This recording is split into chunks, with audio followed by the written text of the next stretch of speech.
Well, after unrelenting pressure, Boris Johnson finally called time in his prime ministership late last week. While he'll stay on in a caretaker role, attention is now turning to who will replace him. And the list of Conservative Tory MPs hoping to do so is getting longer by the day.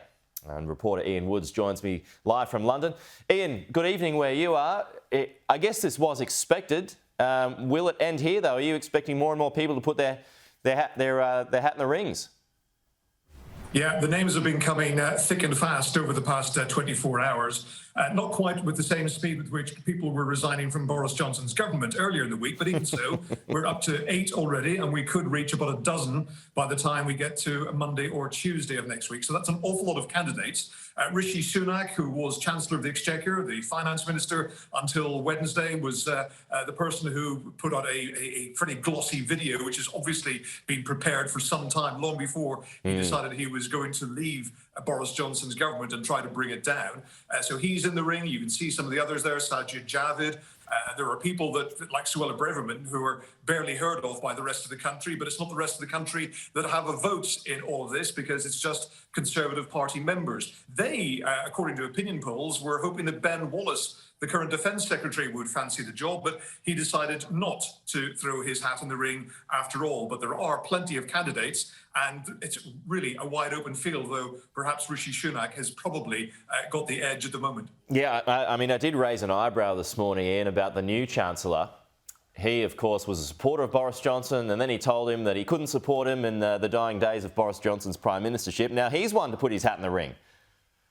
Yeah, Nadim Zahawi was just in the job for 24 hours, decided to take upon himself to turn on the man who'd offered him a job just the day before by saying, it's time for you to step down. Even so, he's still in the cabinet, serving under Boris Johnson. And of course, a lot of people are wondering what on earth Boris Johnson is still doing in the job when he said that he was going to quit under such a cloud. Now, it is the tradition that is what happens until the Conservatives can elect a new leader. But in the past, when we've seen people like Margaret Thatcher and David Cameron and Theresa May being forced out of office by their own MPs, it's been over policy issues, not character issues. And when you've got a situation where so many people in the Conservative Party have just said enough is enough, this man has no integrity, it's bizarre that he can still be running the country for another 2 months. One journalist in the Sunday papers put it this way, that the drunk was still at the steering wheel with the kids in the back of the car. Well, it's a lame duck Prime Minister, isn't it? How does he get anything done?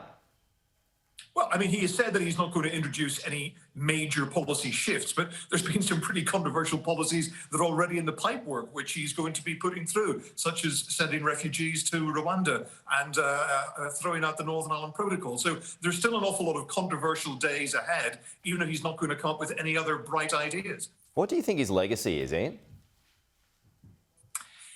Well, look, people will talk about getting Brexit done, and that will be seen as his biggest achievement. But there's a lot of people who think that Brexit is far from done. There are still many issues which are unresolved, mainly with Northern Ireland and relations with the EU being at an all-time low. So that is what he's going to be famous for. He will hope that in the future people will see his greatest achievement, perhaps not necessarily as Brexit, but being a leader in the vaccination process and getting Britain reopened after COVID. But a public inquiry is already going to be starting to take evidence soon why he handled the outbreak of the disease so badly. So what is his legacy? People will look back, and unfortunately what they're going to be thinking of is a man who was incredibly popular, was able to reach the kind of adulation, if you want, in the country that most politicians cannot even hope to achieve, but was brought down by his own dishonesty. He was someone who wanted to just give people good news all the time, and even if it was not true,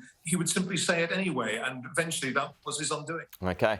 Ian, let's switch hats and talk sport. We got the Wimbledon final on tonight, Novak Djokovic and Nick Kyrgios. Are you a fan of Nick Kyrgios at all, as a Brit? Well, isn't everyone? But I thought that everyone in Australia was a big fan of Novak Djokovic, and you'd be cheering him on rather than Nick Kyrgios. I don't know. I mean, I think there's a few people who think, perhaps Nick is the lesser of two evils here. Well, yeah, I mean, there's a lot of people wondering who they're going to support here, because after Cameron Norrie got knocked out in the semi-finals, really they're left with two fairly unpopular players in many ways. But it's certainly going to be a contest with fireworks. And the attempts to ban tennis players from tournaments for reasons other than tennis haven't gone so well. We obviously know about Novak Djokovic wasn't welcomed in Melbourne earlier this year. He was allowed to compete in Wimbledon, even though other tournaments haven't welcomed him because of his no vaccination status. But he is allowed to play. Of course, Wimbledon tried to ban Russian players. Who won the women's singles today? A Russian, someone who plays for Kazakhstan, but someone who was born in Moscow. So it's certainly going to be an interesting contest tomorrow. And I think that perhaps most people will be backing Novak Djokovic.